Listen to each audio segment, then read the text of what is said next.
ముందు కృతజ్ఞత అనేది నాకు ఉన్నది. జాతి మొత్తానికి జరిగే యుద్ధంలో అన్న మనకు అండగా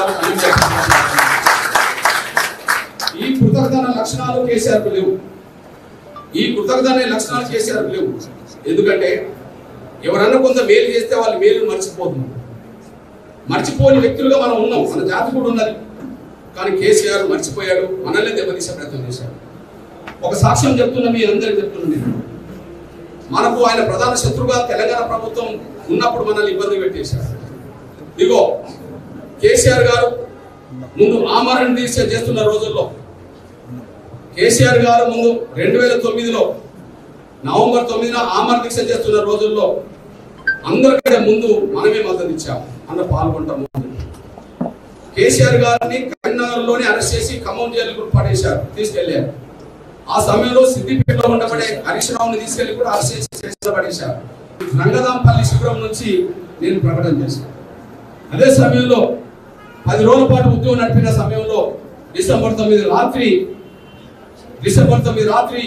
కేంద్రం ప్రకటన చేసే సమయానికి కేసీఆర్ నిమ్స్ హాస్పిటల్లో ఉన్నబడి బెడ్కు లెఫ్ట్ సైడ్ కూర్చున్నది ప్రొఫెసర్ జయశంకర్, రైట్ సైడ్ కూర్చున్నది నేనే. దాదాపు 3-4 గంటల పాటు జరిగిన చర్చ అనంతరం ప్రకటన వచ్చిన తర్వాత కేసీఆర్ ఆ ప్రకటన టీవీలో చూసి ఆయన కళ్ళలో కొంత నీళ్లు తీసుకుంటూ నన్ను దగ్గరికి రమ్మన్నాడు. నేను దగ్గరకు వచ్చాను. నన్ను లేపు కృష్ణ సైగ చేసిండు. ఆయన లేపుతున్నా. ఆయన లేపుతుంటే వంగి నా చేయి ముద్దాడుతున్నప్పుడు ఆయన కళ్ళ నీళ్లు నా దోషంలో పడ్డాయి. కృష్ణ, నాకు ఉద్యమ స్ఫూర్తి నేర్పింది జయశంకర్. ఉద్యమం కష్టాలు ఉన్నప్పుడు ఆదుకున్నది నువ్వు ఒక్కడివే కాబట్టి నీతోటి జయశంకర్ గారితో నిమ్మరసం తీసుకుంటా.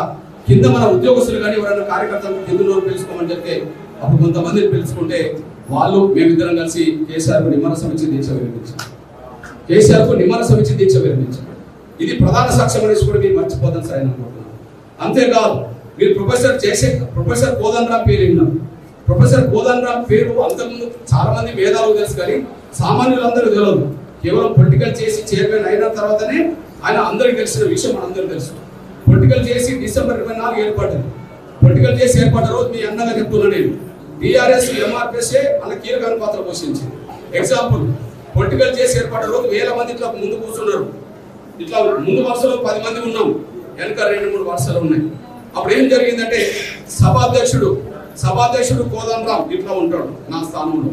ఇగో రైట్ సైడ్ కూర్చున్న అన్న స్థానంలో నేను కూర్చున్నా. అటువైపు చాలా మంది ఉన్నారు.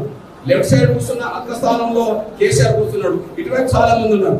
ముందు వరుసలో 10 మంది ఉండవచ్చు, అటు ఇటు. వెనక 40 మంది ఉండవచ్చు, 1000 మంది ఇక్కడ ఉండవచ్చు. కానీ పొలిటికల్ చేసి చైర్మన్ గా ఆయన ఉంటే, సభాధ్యక్షుడు ఉంటే, రైట్ కూర్చున్నది నేను, లెఫ్ట్ కూర్చున్నది కేసీఆర్ అంటే పొలిటికల్ చేసి ఏర్పాట్లో కుడి ఎడమగా పనిచేసింది, భుజం కలిపి పనిచేసింది ఎంఆర్పిఎస్ టీఆర్ఎస్ అంటే ఆయనకు నిమ్మరసం ఇచ్చి ప్రాణాలు నిలబెట్టాం. పొలిటికల్ చేసి ఏర్పాట్లో కీలకమైన పాత్ర పోషించాం. కానీ తెలంగాణ వచ్చిన వెంటనే ఆయనే మనల్ని వేధించిండు, ఆయనే మనల్ని ఇబ్బంది పెట్టే ప్రయత్నం చేశాడు. తప్పు మనది కాదు, ఆయనదే తప్పు. ఆయన ఉద్యమం నడుపుతున్నప్పుడు మనం ఆయన కండగా ఉన్నాం. కానీ ముఖ్యమంత్రి అయినాక దళితులను మోసం చేసిందనే విషయం అర్థమైనప్పుడు ఆయన ఎదుర్కొన్నాం. మనందరికీ తెలుసు, తెలంగాణ రాష్ట్రం ఏర్పడితే దళితుల్ని ముఖ్యమంత్రి చేస్తామనే మాట కేసీఆర్ ఒక్కసారి కాదు 1000 సార్లు అన్నాడు. అప్పుడు అన్ని పార్టీలు కేసీఆర్ ముఖ్యమంత్రి అయిన రోజు జూన్ 2, 2014 అన్ని పార్టీలు అభినందించడానికి పూలు పట్టుకొని బొకేలు పట్టుకొని వెళ్ళి అభినందించారు. కానీ ఎంఆర్పిఎస్ మాత్రమే ఈ తెలంగాణలో దళితులను మోసం చేసిన నంబర్ 1 మోసగాడు కేసీఆర్ చీటర్ అని చెప్పి